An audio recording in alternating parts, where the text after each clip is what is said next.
What do you think goes into the psychology behind those people who are buying memberships? A number of different factors. When it comes to noticing the difference in treatment between them and members, if they're a non-member, we see the element of status come in, right? Because everybody, whether you're super humble or not, loves status. It's why, fancy clothes and cars and front row tickets, even exist in the world. Humans are driven by status. So if you can demonstrate that they'll have a higher level of status by being a member, that will drive adoption. The other thing, too, is that, again, people have now become acculturated to being members of something no matter what type of product or service that they're buying.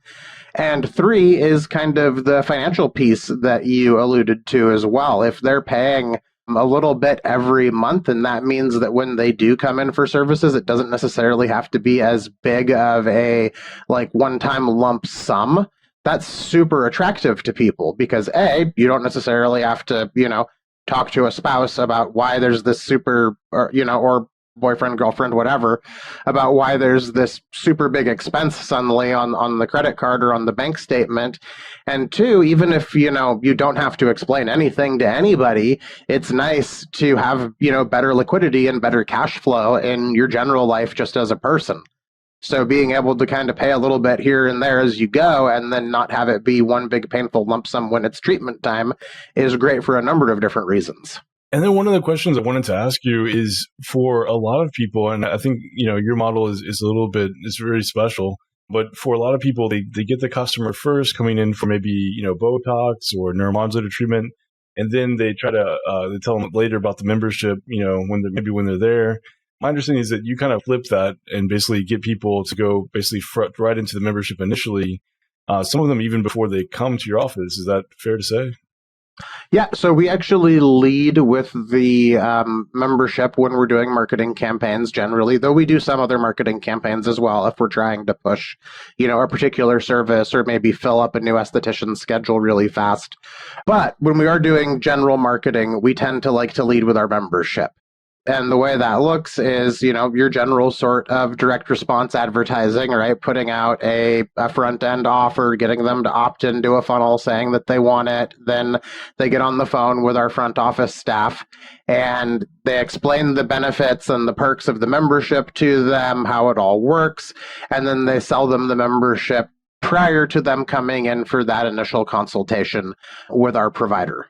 And then would you say, most people that I see, they usually have 2 to 3 levels of membership.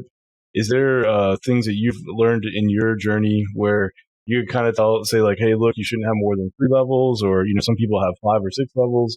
Is there anything that you could, based on your experience, like, is there any maybe, starting point or, say, hey, you should definitely have at least a minimum of 3 tiers or, don't want to go above 5, or what would you recommend? An adage, I can't remember who said it. Maybe it was Dan Kennedy or one of his mentors, but the confused mind never buys. So you need to make sure that your system is not so complicated that people get confused when you try to explain it to them. A good litmus test for that is, do you or your staff get confused when you're trying to explain it to a prospective member or patient? If that is true, then you probably need to simplify it a little bit. But 2 to 3, 2 even to 5 levels of membership is probably fine. We've got about 5 or so memberships in our business, but the one we generally tend to lead with, which is our Botox Club, only has 2 levels to it. The other memberships are things like our Facial Club or Diamond Glow Club memberships that are separate memberships for different subsets of services. But when you're running a campaign where you're actually like getting a lead and someone's coming in and, they're coming in on that offer, 2 to 3 options is probably the max amount of options that you want to present to them in that first contact.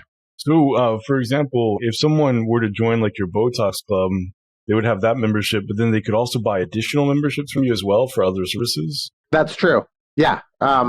So if they wanted, say, to straight up bank other services rather than just get discounts on them, or if they wanted to bank other services but have an even greater discount by stacking multiple memberships on top of each other, those are options at our med spa. And then we also do have a $7,000 a year annual elite level member as well for people that want to include like laser and filler and stuff like that in their membership and have those things just paid for outright. So like I said, we've experimented with memberships anywhere from, $50 to several $1,000s. And there are places for them, in probably all med spas. It's just about how you structure it, how you implement it, and, how you train the team to roll it out.